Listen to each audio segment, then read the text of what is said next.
Imagine for a moment that you are in a closed room, a spacious and silent study at the University of Cambridge in the mid-20th century. The air is thick with an almost tangible intellectual tension.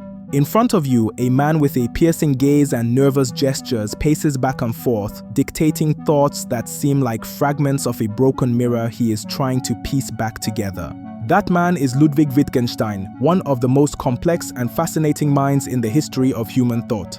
But to understand why we are here today, analyzing his posthumous work titled Philosophical Investigations, we must go back in time a bit and immerse ourselves in the atmosphere of a Europe torn between the purest mathematical logic and the chaos of world wars. Ludwig Wittgenstein was no conventional philosopher. Born into one of Austria's wealthiest families, he gave away a colossal fortune to live in austerity, working as a gardener, a primary school teacher in remote villages, and finally as a professor in England.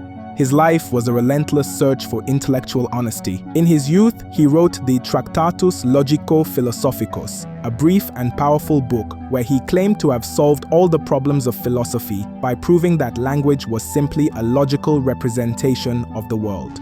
According to that first Wittgenstein, words were like figures on a map that corresponded to real objects. If a sentence could not be reduced to a verifiable logical image, it was meaningless. However, after years of silence and reflection, that genius returned to philosophy to say something unheard of. He was wrong. Philosophical Investigations is the testament to that radical change of direction. It is a book that is not read linearly but is inhabited like an ancient city, full of alleys, squares, and buildings from different eras. Instead of offering a closed system of truths, Wittgenstein invites us on a journey of deconstruction. He asks us to abandon the idea that language is a rigid and perfect mechanism.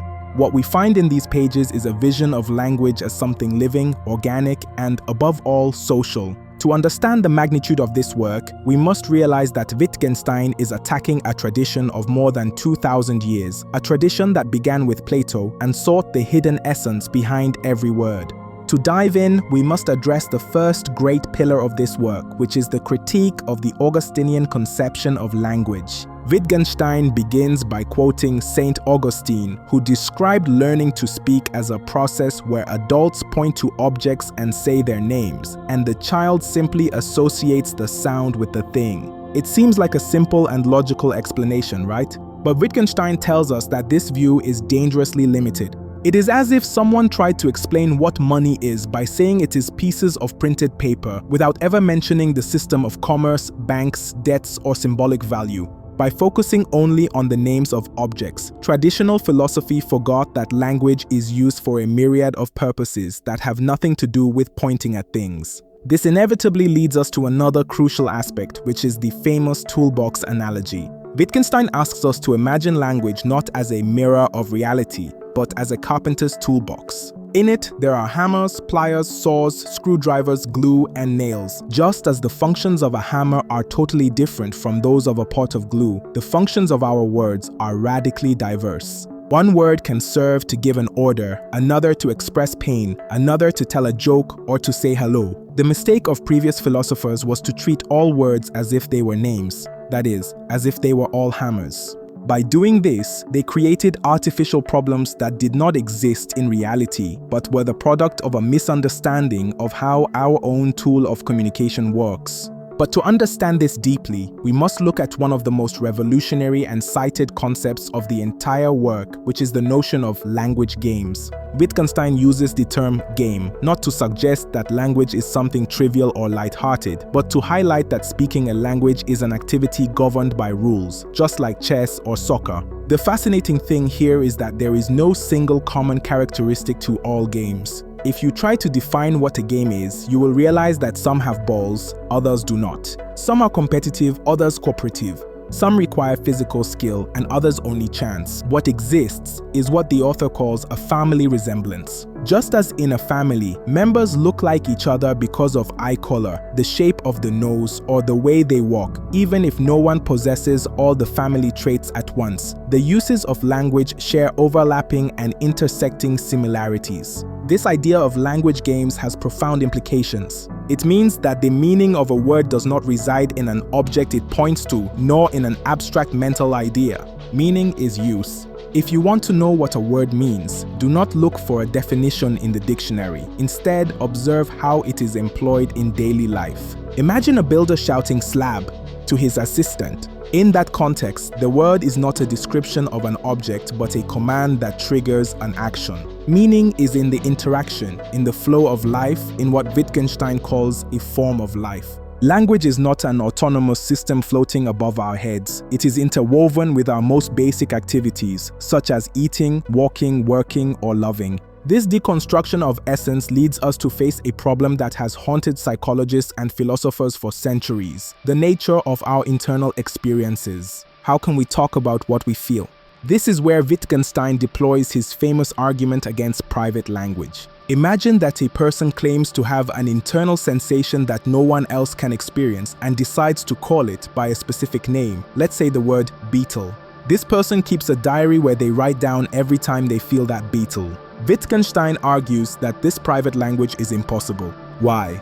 Because for a word to have meaning, there must be a criterion of correctness. If only I know what beetle means, I have no way of knowing if I am using the word today in the same way I did yesterday. There is no external rule that allows me to distinguish between following a rule and simply believing that I am following it. To illustrate this, the author offers us the metaphor of the beetle in the box. Suppose everyone has a box and inside is something we call a beetle. No one can look inside anyone else's box, and everyone says they know what a beetle is just by looking at their own.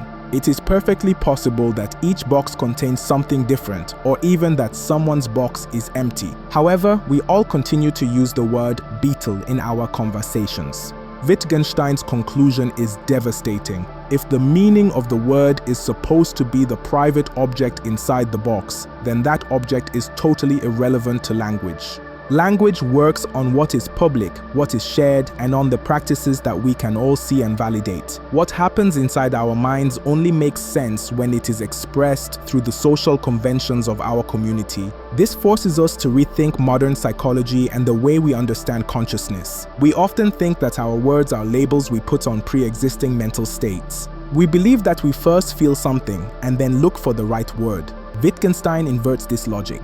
He suggests that language is what gives shape to our experience. By learning to speak, we do not just learn to label the world, we learn to have certain types of thoughts and feelings. Pain, for example, is not just a neurobiological signal, it is wrapped in a language game of complaints, comfort, and medical treatment. Without the social fabric of language, our inner life would be radically different, perhaps unrecognizable. Reaching this point of deconstruction, we must ask, what then is the role of the philosopher in this new landscape?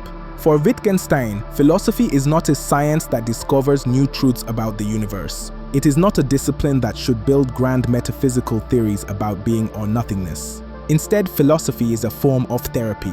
Its goal is, in his own words, to show the fly the way out of the fly bottle. The fly bottle represents the linguistic entanglements we get into when we use words outside of their everyday context. When philosophers ask what time is or what truth is, they are taking those words out of their natural habitat, out of their original language game, and they are making them spin in a vacuum. The result is a mental confusion that looks like intellectual depth, but is actually just a cramp of the understanding. The philosopher's job is therefore descriptive. They must remind us how we actually use words to undo the knots we ourselves have created. It is a task of humility. It is not about explaining the world, but about clearing the fog that prevents us from seeing it clearly. Wittgenstein says that philosophical problems take the form, "I do not know my way about." We are lost in our own language because we have forgotten the rules of the games we ourselves play. By closely observing everyday practices, seeing how a child learns to count or how a doctor diagnoses a patient, we recover intellectual sanity and stop looking for essences where there are only diverse and complex uses. This perspective has amazing relevance in our current technological age. If we look at the development of artificial intelligence, especially the large language models that amaze the world today, we see Wittgenstein in every line of code. These machines do not possess an internal consciousness, they do not have a beetle in their box. What they do is process billions of examples of linguistic use to learn how to play human language games. The fact that a machine can maintain a coherent conversation simply by analyzing usage patterns reinforces the idea that meaning is not a mystic spark in the brain, but a statistical and social phenomenon. Artificial intelligence is, in a sense, the triumph of meaning as use. It demonstrates that one can participate in the human form of life through language without the need for a metaphysical essence behind it. However, this connection with technology also alerts us to the dangers of dehumanization. If language is what constructs our shared reality, what happens when that language is manipulated by algorithms or corporate interests? Wittgenstein warned us that language can be a cage if we are not aware of its rules. In the era of social media and extreme polarization, we often find ourselves trapped in closed language games where words have lost their ability to connect and only serve to attack or to reinforce prejudices. Recovering the vision of philosophical investigations means coming back to value context, empathy, and the understanding that the other person might be playing a different language game with different rules that we must learn to decipher. The legacy of this work also extends to the fields of neuroscience and mental health. Many modern therapists use approaches that resonate with Wittgenstein's ideas, helping patients change their internal language games to transform their relationship with the world. If meaning is used, then changing the way we talk about ourselves and our experiences can quite literally change our reality. It is not a matter of simple positive thinking, but a profound reconfiguration of the rules with which we interpret our existence. To move toward a global understanding of the work, we must stop at a concept that is often overlooked, but is the beating heart of the investigations: the idea of following a rule. Wittgenstein presents us with a disturbing paradox. How do we know we are following a rule correctly? If a teacher teaches a student to add by twos and the student writes 2, 4, 6, 8, it seems they have understood. But what happens if, upon reaching the number 1000, the student starts writing 1004, 1008, 1012? The student could insist that they are continuing to add in the same way.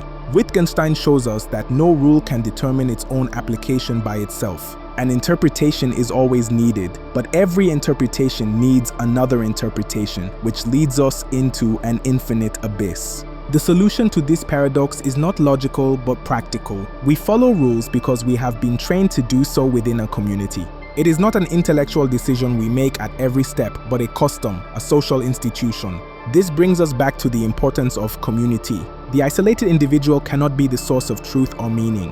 We are who we are thanks to the fabric of shared practices that precede and surround us. This is a lesson of profound humility against the extreme individualism of our time. It reminds us that our freedom and our thoughts are only possible within the framework of what we share with others. Looking back at the journey we have taken, from the toolbox to the beetle in the box, and from language games to the rule-following paradox, we realize that Wittgenstein did not just change philosophy, he changed our way of being in the world. His work is a call to mindfulness regarding the everyday.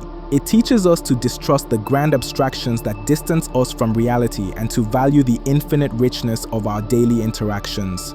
Philosophical Investigations is a brave book because it accepts ambiguity and the lack of absolute certainties, finding in that very fragility the true beauty of the human condition. But this deconstruction should not be confused with nihilism or superficial relativism. Wittgenstein is not saying that anything goes or that truth does not exist. What he says is that truth is not an object to be possessed, but a practice to be lived with honesty and clarity.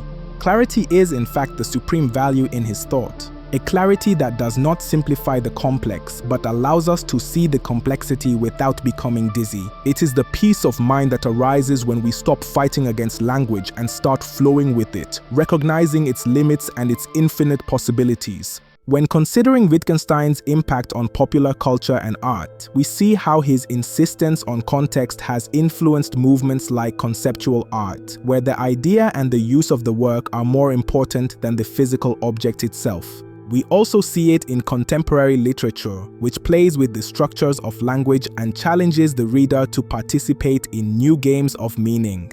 The influence of this thinker is like an underground river that nourishes much of modern creativity, always reminding us that the limits of my language are the limits of my world, but that those limits are not stone walls, but moving borders that we can expand through dialogue and imagination. Coming to the final stretch of this deep analysis, we must reflect on the figure of Ludwig Wittgenstein himself, a man who suffered deeply for his search for truth, who never felt satisfied with his own achievements, and yet left us one of the most powerful tools for understanding our own minds. His insistence that philosophy should be an activity and not a body of doctrine is a constant challenge for all of us. He invites us not to be mere consumers of ideas, but active participants in the creation of meaning. The journey through the philosophical investigations ends where our daily life begins. Upon closing the book or finished reflecting on these ideas, the world looks the same, but we have changed. The words we use to order a coffee, to argue with a friend, or to write a text message no longer seem automatic.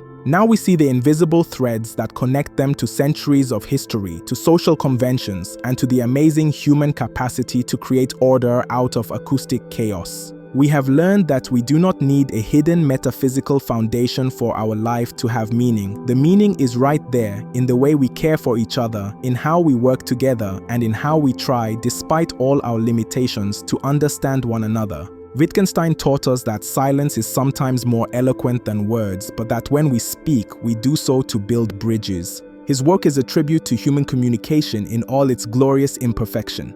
At the end of the day, the fly has left the bottle and flies free through a room that now feels familiar and strange at the same time. That is the reward of philosophy according to Wittgenstein. Not the discovery of a new world, but the ability to see the same old world with completely new and clean eyes.